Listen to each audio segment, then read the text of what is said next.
నమస్తే, నేను మీ సతీష్. ఏపీ రాజకీయాల్లో ప్రకంపనలు సృష్టించినటువంటి మద్యం కుంభకోణం కేసులో మరి సిట్ ఏదైతే కనుక ఏర్పాటైందో ఆ సిట్ నివేదిక ఇవ్వాలి అంటూ కూడా న్యాయస్థానం ఆదేశించడం, ఈ క్రమంలోనే దీనిపైన జరిగినటువంటి దర్యాప్తుకు సంబంధించినటువంటి పూర్తి నివేదిక కూడా సిట్ న్యాయస్థానానికి సమర్పించినటువంటి పరిస్థితి. అయితే సిట్ ఏదైతే కనుక జరిపినటువంటి విచారణలో వెల్లడైనటువంటి అంశాలు నివేదికలో పొందుపరిచాయో అవైతే మాత్రం ప్రస్తుతం సంచలనంగా మారినాయి. ముఖ్యంగా ఈ కేసులో కీలక పాత్ర మిథున్ రెడ్డిదే అంటూ కూడా సిట్ తేల్చినటువంటి పరిస్థితి.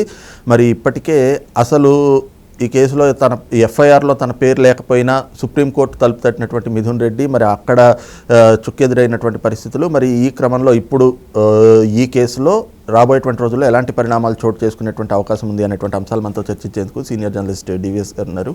సార్ నమస్తే. నమస్తే సార్, ఇప్పటికే మిథున్ రెడ్డి వ్యవహారం అనేటువంటిది ఈ మద్యం కుంభకోణం కేసులో చాలా కీలకంగా మారుతూ ఉంది. మొదటి నుంచి కూడా ఆయన పేరు వినిపిస్తున్నప్పటికీ ఎక్కడ ఎఫ్ఐఆర్లో తన పేరు లేదు, కానీ ఎవరో వాంగ్మూలంలో తన పేరు చెప్పారు అని చెప్పేసి నాకు ముందస్తు బెయిల్ ఇవ్వండి అని సుప్రీంకోర్టుకి వెళ్ళాడు. అప్పుడైతే ఆయన ఊరట లభించింది. కానీ ఇప్పుడు మరి ఈ కేసులో వాళ్ళు సిట్ చేస్తున్నటువంటి దర్యాప్తులో మిథున్ రెడ్డిదే కీలక పాత్ర, అసలు మనీ రూటింగ్ అంతా కూడా ఈయన ద్వారా జరిగింది అనేటువంటి అంశాలు కూడా బయటకు రావటం, మరి ఈ క్రమంలో రాబోయే రోజుల్లో ఎలాంటి పరిణామాలు చోటు చేసుకోవచ్చు అని భావించవచ్చు. అంటే నిన్న కూడా హీరింగ్కి వస్తే ఆ న్యాయమూర్తి ఏదో వైదొలిగారు. మా సీజేకి ఆయన బెంచ్కి ఈ కేసు ఇచ్చిన నేపథ్యంలో 4 వారాల్లో ఇతని బెయిల్ గురించి తేల్చమన్నారు. ఏది సుప్రీంకోర్టు ఆదేశాలు. మరి ఇప్పుడు హైకోర్టు తేల్చాలి. యాక్చువల్గా మీరు అన్నది కరెక్ట్. ఏది అసలు ఛార్జ్ షీట్లో పేరు లేనాడు ముందస్తు బెయిల్కి వెళ్ళడం ఏంటి? ప్రతి సందర్భంలో వీళ్ళు ముందస్తు బెయిల్కి వెళ్ళడం. నిన్న పేరు నాని కూడా వెళ్ళాడు. కిట్టు వాళ్ళు ముందస్తు బెయిల్కి వెళ్తే ఇంతవరకు ఎఫ్ఐఆర్ కాలేదు, ఛార్జ్ షీట్ లేదు, మీరు ముందస్తు బెయిల్కి వెళ్ళడం ఏంటి అనేది ఇవాళ ప్రతి కోర్టు ఇవాళ క్వశ్చన్ చేస్తుంది. ఇప్పుడు మిథున్ రెడ్డి మీరు చెప్పిన లిక్కర్ మాఫియా ఆంధ్రప్రదేశ్లో జరిగినటువంటి మద్యం కుంభకోణంలో ఇవాళ కింగ్ పిన్, ఏది అంతిమ లబ్ధిదారు ఇవాళ మిథున్ రెడ్డి మరియు ఇంకొక వ్యక్తి అంటున్నారు, హెడ్ ఆఫ్ ద స్టేట్ అంటున్నారు. అంటే అప్పుడు ముఖ్యమంత్రిగా పనిచేసిన జగన్మోహన్ రెడ్డి, ఆ తర్వాత మిథున్ రెడ్డి, వీళ్ళిద్దరూ కలిసే ఈ మొత్తం ఈ కుంభకోణానికి పాల్పడ్డారు. వీళ్ళందరూ పాత్రదారులు. విజయసాయిరెడ్డి ఏమన్నారు, ఈ కుంభకోణంలో కర్త కర్మ క్రియ కసిరెడ్డి రాజు అన్నారు. అంటే జగన్మోహన్ రెడ్డికి ఏమీ తెలియదు అనడం ద్వారా అతనిలో ఒక భయం కనపడింది. కర్త కర్మ క్రియ ఇప్పుడు అతన్ని అరెస్ట్ చేశారు. ఎవరిని? కసిరెడ్డి రాజు వాళ్ళు జైల్లో ఉన్నాడు. అతనితో పాటు ఒక 7గురిని అరెస్ట్ చేశారు. మొత్తం ఇవాళ మద్యం కుంభకోణం ఆది నుంచి అంతం వరకు చూస్తే ప్రతి దశలో మిథున్ రెడ్డి ప్రమేయం ఉంది. ఎందుకంటే అతనే ఈ స్కెచ్ చేసినట్టుగా మొదటి మీటింగ్ ముఖ్యమంత్రిగా జగన్మోహన్ రెడ్డి ప్రమాణ స్వీకారం చేసిన వెంటనే ఇక్కడ హైదరాబాద్ జర్నలిస్ట్ కాలనీలో వీళ్ళు కలిసి కూర్చున్నారు. జర్నలిస్ట్ కాలనీలో విజయసాయిరెడ్డి ఇంట్లోనే సమావేశమయ్యారని ఎవరు చెప్తున్నారు? విజయసాయిరెడ్డి చెప్తున్నారు. అంటే పలానా వాడు హత్య చేశాడు అని చెప్తోంది ఎవరు? సహనిందితుడు. సహనిందితుడు ఇచ్చే వాంగ్మూలం మరి దాని బలం ఎక్కువ. మేమిద్దరం కలిసి మరి ఆ నేరం చేశామని అతనే చెప్తున్నప్పుడు ఇక్కడ ఇష్యూ ఏంటి? దీనిలో తప్పించుకోలేని పరిస్థితి. మిథున్ రెడ్డి ఇక్కడ ఇష్యూ, ఆ రోజు నువ్వు సమావేశం అయ్యావా లేదా? ఆ రోజు సమావేశమైన వాళ్ళల్లో కసిరెడ్డి రాజ్, సజ్జల శ్రీధర్ రెడ్డి, మిథున్ రెడ్డి, వీళ్ళ ముగ్గురు తనని అడిగారు. మేము మద్యం పాలసీ కోసం కూర్చున్నామంటాడు. పాలసీ డిజైన్ చేయడానికి మీరెవరు? ఇప్పుడు పాలసీ డిజైన్ చేసేది అది ఐఏఎస్లు, లేకపోతే ముఖ్యమంత్రి, ఎక్సైజ్ శాఖ మంత్రి, వాళ్ళ ఆదేశాల మేరకే అప్పుడు ఉన్నటువంటి ఎక్సైజ్ శాఖ కమిషనరు, లేకపోతే అక్కడ ఉన్నటువంటి ఆ సెక్రటరీ వాళ్ళు కదా చేయాల్సింది. అంటే వీళ్ళు కిక్ బ్యాక్స్ కోసమే సమావేశమయ్యారు. ఏ విధంగా దండుకోవాలంటూ దీన్ని రచించారు. అంటే ఇవాళ స్టోరీ, స్క్రీన్ ప్లే, దర్శకత్వం అన్నీ కూడా ఇవాళ ఏంటి? అప్పటి ముఖ్యమంత్రిగా పనిచేసిన జగన్మోహన్ రెడ్డి, వీళ్ళంతా కూడా మరి పావులే. ఆ రోజు సమావేశం కమ్మని ఆదేశించింది ఎవరు? వీళ్ళని. ఎవరి ఆదేశాల మేరకు విజయసాయిరెడ్డి వీళ్ళందరూ అక్కడ కూర్చున్నారు. అది ఇవాళ బయటకు తేలాలి.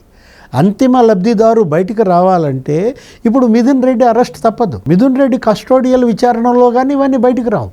ఇప్పుడు అరెస్ట్ అయిన వాళ్ళల్లో మనం తీసుకున్నట్లయితే ఆ కసిరెడ్డి రాజ్ అతని టీం వరకు పక్కన పెట్టు. ఎవరు? ఆ చాణక్య, లేకపోతే ఆ దిలీప్, వాళ్ళందరూ ఉన్నారు. అక్కడేంటి? అతని బంధువులు ఉన్నారు, అతని మనుషులు ఉన్నారు. కసిరెడ్డి రాజు ఒక టీం. 7 అంచెలుగా జరిగిన దోపిడీ అది. అంటే ఇక్కడ మనీ రూటింగ్ ఉంది, మనీ లాండరింగ్ ఉంది. ఇప్పుడు దీనిలో ఈడీ కూడా ఎంటర్ అయింది. ఒకవైపు సిట్, ఇది స్పెషల్ ఇన్వెస్టిగేషన్ టీం దర్యాప్తు. కొలిక్కి వచ్చే టైంలో ఇక్కడ ఏంటి పెద్ద ఎత్తున డబ్బు విదేశాలకు వెళ్ళిందంటున్నారు, బంగారం కొన్నారంటున్నారు. అసలు ఒక ఎంపీఏ ఆరోపించారు ఏమని, దగ్గర 4,000 కోట్లు సునీల్ రెడ్డి ద్వారా లాండరింగ్ జరిగింది అన్నాడు. దుబాయ్కే 2,000 కోట్లు వెళ్ళిందన్నారు. ఇప్పటికీ ఆ సునీల్ రెడ్డి మరి తెలియదు. సునీల్ రెడ్డి వైపు ఆ దిశగా దర్యాప్తు మరి ఇంతవరకు మనకు కనపడలేదు. అటు సిట్లోనూ లేదు, ఇటు ఈడీలోనూ లేదు. అసలు ఎక్కడున్నాడు సునీల్ రెడ్డి? అతను ఇంతవరకు ఎందుకని సమన్స్ ఇవ్వలేదు, నోటీసులు ఇవ్వలేదు. ఇప్పుడు ఇష్యూ మనం చూసాం సీఎంఓ నేపథ్యంలోనే జరిగింది. మొత్తం అంతా చీఫ్ మినిస్టర్ ఆఫీస్. అరెస్ట్ అయిన 3 సీఎంకి అతి సన్నిహితులు. ఆ 7గురిలో ఎవరు? అప్పటి ప్రిన్సిపల్ సెక్రటరీ ధనుంజయ రెడ్డి. అతని ఆదేశాలు, అతనే ఇవాళ ఖాళీ వాహనాల్లో రావడం, ఆ నోట్ల కట్టలతో వెళ్ళడం. అటు హైదరాబాద్ నానక్రామ్గూడ కావచ్చు, ఇటు జర్నలిస్ట్ కాలనీ కావచ్చు, నెక్స్ట్ ఆ బాలాజీ గోయిందప్ప. అతనెవరు? ఆ సిమెంట్ ఫ్యాక్టరీ డైరెక్టర్. అంటే భారతీ మేడం చైర్మన్గా ఉన్నటువంటి భారతీ సిమెంట్స్, దానిలో ఫైనాన్స్ డైరెక్టర్ బాలాజీ గోయిందప్ప. ఒక్క బెంగళూరులోనే 1000 కోట్లు అతను రియల్ ఎస్టేట్లో పెట్టుబడులు పెట్టారని, 1000 కోట్లు బంగారం కొన్నారని. ఇప్పుడు ఇక్కడ దొరికిన అమౌంట్ వీళ్ళు ఊరికే ఫస్ట్ ఏమంటున్నారు, 3,116 కోట్లు అన్నారు. అంటే ఏంటి? అది కేవలం కమిషన్లు. అక్కడ ఉన్నటువంటి ఆ డిస్టిలరీ యజమాని ఎవరైనా సజ్జల శ్రీధర్ రెడ్డి, అతను కూడా అరెస్ట్ అయ్యారు. ఆ సజ్జల శ్రీధర్ రెడ్డి ఆధ్వర్యంలో డిస్టిలరీల యజమానులందరూ అక్కడ నెలకు సమావేశం. ఎక్కడ? హైదరాబాదులో ఏదో ప్రముఖ హోటల్. ఇతను ఫస్ట్ 12% డిమాండ్ చేశారని, అంటే చేయించారు. సజ్జల శ్రీధర్ రెడ్డి ద్వారా వాళ్ళందరినీ 12% మరి ముడుపులు అడిగారని, మళ్ళీ 2వ నెల 3వ నెలలోనే ఆ ముడుపుల్ని 20%కి పెంచారని, అట్లా రోజుకి 2 కోట్లు, నెలకి 60 కోట్లు, ఈ రకంగా 3,116 కోట్లు ఈ 4 ఏళ్లలో వసూలు చేశారని అప్పట్లో. ఆ వసూళ్లలో అనిల్ రెడ్డి పాత్ర వచ్చింది. ఇంకో క్యారెక్టర్ అది. ఏది? YS Anil Reddy, son of George Reddy అనుకుంటాను, జగన్మోహన్ రెడ్డికి బ్రదర్. అనిల్ రెడ్డి పేరు నీకు గతంలో ఇసుక కుంభకోణంలో కూడా వచ్చింది. అది రోజుకి 8 కోట్లు వసూలు. ఎక్కడ ఇసుక రీచ్ల దగ్గర అక్కడ శేఖర్ రెడ్డి, అది ఇంకో స్టోరీ, అది శాండ్ మాఫియా. అక్కడేంటి? అక్కడ మామూలుగానే ఈ రకరకాల సంస్థల పేర్లు పెట్టుకున్నప్పుడు వాళ్ళు టర్న్ కీ అని, మరి ఆ తర్వాత ప్రతిమ అని, ఏదో BCGC అని, ఈ విధంగా వాళ్ళు అక్కడ జరిగిన వసూళ్ళు. ఆ కేసు అది వేరే దర్యాప్తు.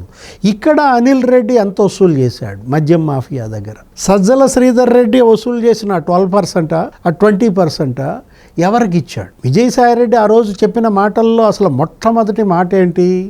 3 వ్యక్తులు నా దగ్గరకు వచ్చారు మా ఇంటికి, మేము వ్యాపారం చేసుకుంటాం, పెట్టుబడి ఇప్పించమన్నారు. ఆ 3లో మిథున్ రెడ్డి ఒకళ్ళు. సజ్జల శ్రీధర్ రెడ్డి, మిథున్ రెడ్డి, కసిరెడ్డి రాజు నా దగ్గరకు వచ్చి ఒప్పించమంటే నేను అరవిందో శరత్చంద్రారెడ్డి ద్వారా ఇప్పించాను అన్నాడు. అరవిందో శరత్చంద్రారెడ్డి అనగానే నీకు గుర్తొచ్చేది ఢిల్లీ లిక్కర్ స్కామ్. దానిలో ఆయన ఆల్రెడీ అరెస్టెడ్, ఆయన తీహార్ జైల్లో ఉన్నారు, ఇప్పుడు బెయిల్పై బయటకు వచ్చారు. అంటే ఢిల్లీ లిక్కర్ స్కామ్ కన్నా ఇది 1000 రెట్లు పెద్ద స్కామ్. ఢిల్లీ లిక్కర్ స్కామ్ కన్నా ఇది 1000 రెట్లు పెద్ద స్కామ్ అయిన నేపథ్యంలో మరి దానిలోనే అక్కడ ముఖ్యమంత్రి అరెస్ట్ అయ్యాడు, అక్కడ ఉప ముఖ్యమంత్రి అసలు మరి 2 ఏళ్ళు 1.5 జైల్లో ఉన్నాడు.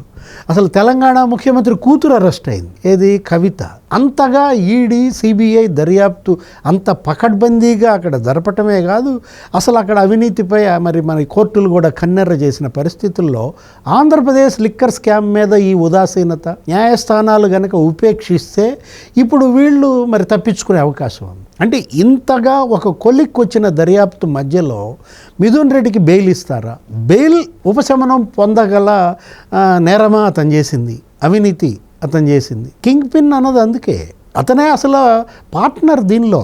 అంతిమ లబ్ధిదారు ఒకడా, అంతిమ లబ్ధిదారు 3 అనేది తేల్చాలి. ఆయన ఎవరు? పెద్దిరెడ్డి మిథున్ రెడ్డి అక్కడ ఉన్నటువంటి ఒక మంత్రి కొడుకు, అప్పట్లో పెద్దిరెడ్డి రామచంద్రారెడ్డి కొడుకు. ఆయన చేతిలో ఒక 4-5 శాఖలు ఉన్నాయి. అక్కడ ఉన్న ఎక్సైజ్ శాఖ మంత్రి ఒక డమ్మీ, ఎవరు? నారాయణ స్వామి.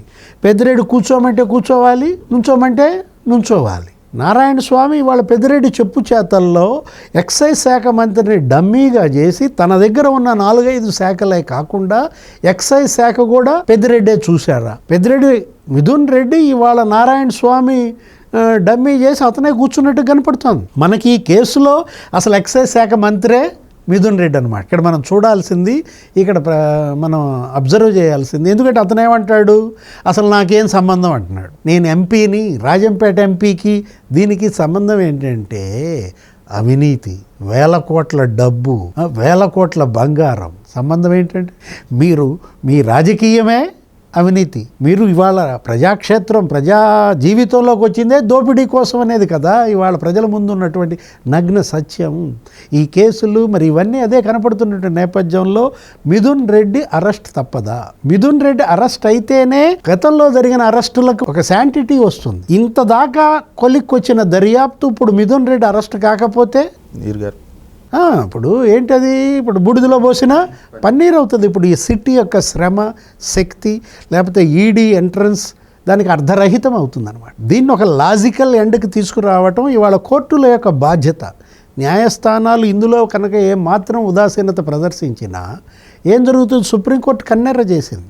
ఈ కేసు ఏదో హైకోర్టులోనే తేల్చుకోమన్న నేపథ్యంలో ఇవాళ హైకోర్టు మరి ఇచ్చే తీర్పు పైన అందరి దృష్టి ఉందన్నమాట.